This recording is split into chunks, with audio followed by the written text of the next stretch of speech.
السلام عليكم ومرحبا بكم مجددا. عنوان فيديو اليوم: صفقات ريال مدريد وبرشلونة في سوق الانتقالات الصيفي 2023. تواصل الصراع بين قطبي الكرة الإسبانية ريال مدريد وبرشلونة على التعاقد مع صفقات من العيار الثقيل في فترة الانتقالات الصيفية 2023 للمنافسة على البطولات المحلية والقارية. البداية بصفقات ريال مدريد.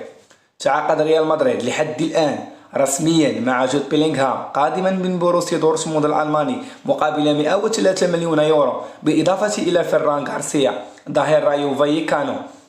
كما ضم الريال خوسيلو لاعب إسبانيول على سبيل الإعارة لمدة موسم واحد مع خيار الشراء، فيما عاد إبراهيم دياز إلى صفوفه مرة أخرى بعدما أعير إلى نادي إس ميلان الإيطالي لمدة 3 مواسم. الريال أيضا جدد عقد كل من توني كروس حتى صيف 2024 وأيضا ناتشو حتى نفس العام لمواصلة الاستفادة من خدماتهم خلال الفترة القادمة. كما حسم الريال صفقة الموهوب الشاب أردا غولر نجم نادي فينرباتشا التركي هذا الصيف بعد صراع مع غريمه برشلونة، وذلك بعدما أعلن النادي التركي رحيله بشكل رسمي. فيديو الإعلان الرسمي لهذا اللاعب في آخر الفيديو. واتفق ريال مدريد مع فينرباتشا على دفع 20 مليون يورو مع وجود بند يمنح النادي التركي 20% من نسبة البيع مستقبلا، مما جعل الصفقة تقترب من النادي الملكي وتبتعد عن برشلونة. صفقات برشلونة لحد الآن. أما نادي برشلونة تعاقد رسميا مع النجم الألماني إلكاي غوندوغان من صفوف نادي مانشستر سيتي الإنجليزي في صفقة انتقال حر، وذلك حتى عام 2025. كما ضمت إدارة النادي الكتالوني اللاعب السنغالي ميكايل فاي صاحب 18 عاما من أجل تدعيم صفوف الفريق في الموسم الجديد، وذلك حتى عام 2027.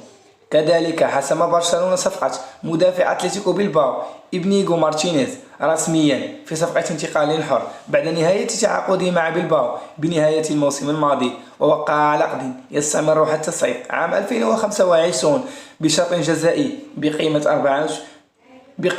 400 مليون يورو. وأخيرا يسعى النادي الكتالوني لحسم الاتفاق مع فريق أتلتيكو بارانانسي البرازيلي لحسم صفقة فيتور روكي مقابل 30 مليون يورو. لنترككم مع الإعلان الرسمي للشاب أردا غولر من البرنابيو. Buenas tardes y bienvenidos a la ciudad Real Madrid. Gracias por acompañarnos en este día de gran historia.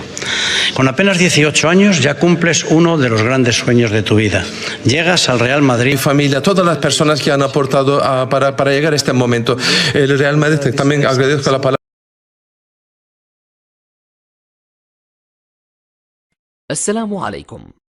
لا تنسوا الإعجاب بالفيديو والاشتراك في القناة تشجيعا لنا لنستمر بنشر المزيد إن شاء الله.